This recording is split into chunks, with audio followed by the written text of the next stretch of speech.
Qui dit Noël en Provence dit forcément Santon. Habitant du village, peintre bien connu ou encore acteur de cinéma. Il y a Brassens, il y a Coluche là-bas, Yves Montand, Daniel Auteuil. Et là, c'est Depardieu quand il était jeune.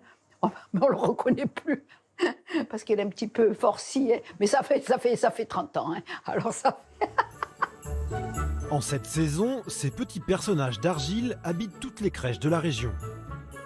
On commence début décembre. Par contre, le petit Jésus, on ne le met que le 25 décembre. En Provence, on ne compte pas moins de 120 santonniers en activité. Et on a rencontré l'un d'entre eux, meilleur ouvrier de France. Premier arrêt sur la place du village de Fontaine-de-Vaucluse, à 30 km d'Avignon. Ici, on retrouve le musée du Santon, tenu par une passionnée, Anne-Marie. Elle bichonne plus de 2000 pièces uniques avec le même amour, et ce n'est pas la taille qui compte. Ça, c'est une pièce unique. Hein. Là, dans une petite coquille de noix, un monsieur Pontet qui en a mis 39 petits santons. 240 heures de travail. Elle est passée dans le livre des records, elle est passée plusieurs fois à la télévision. Mais d'où vient le mot santon? On ne parlait pas le français, nous, avant, ici, on parlait que le provençal. Tous ces petits personnages qui viennent voir le petit Jésus à la maison, on les appelait Santoun, petits saints. Et Santoun, c'est devenu Santon en français.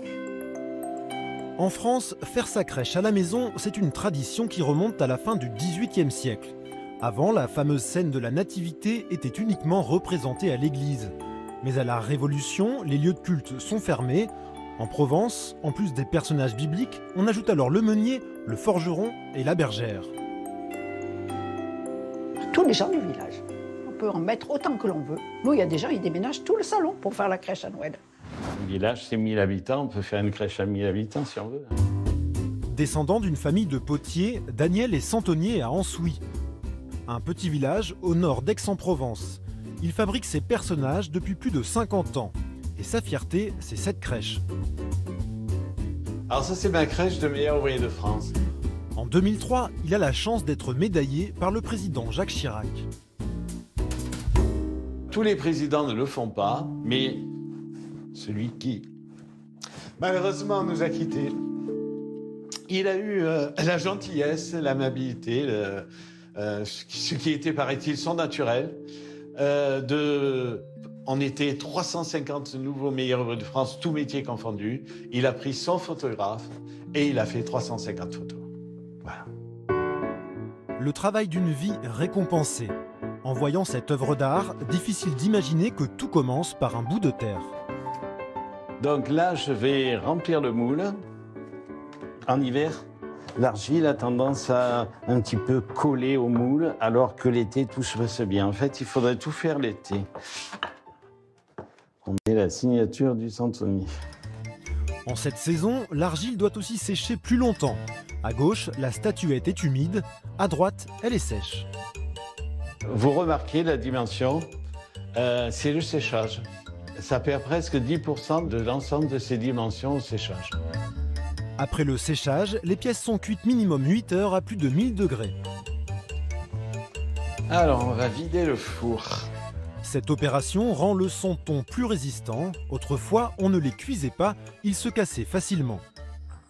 Quand on était enfant, un santon cassé, on le collait, puis on le recollait, puis quand il était complètement cassé, on allait l'enterrer dans le jardin, et comme un véritable être humain, il disparaissait.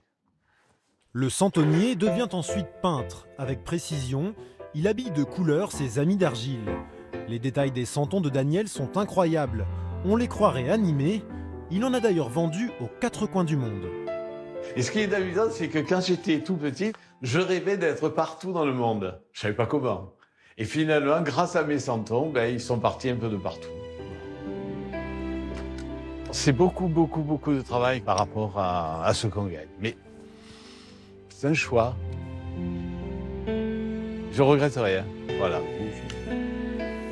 Si on me dit qu'est-ce que t'as fait, j'ai fait des santons. Pourquoi pas.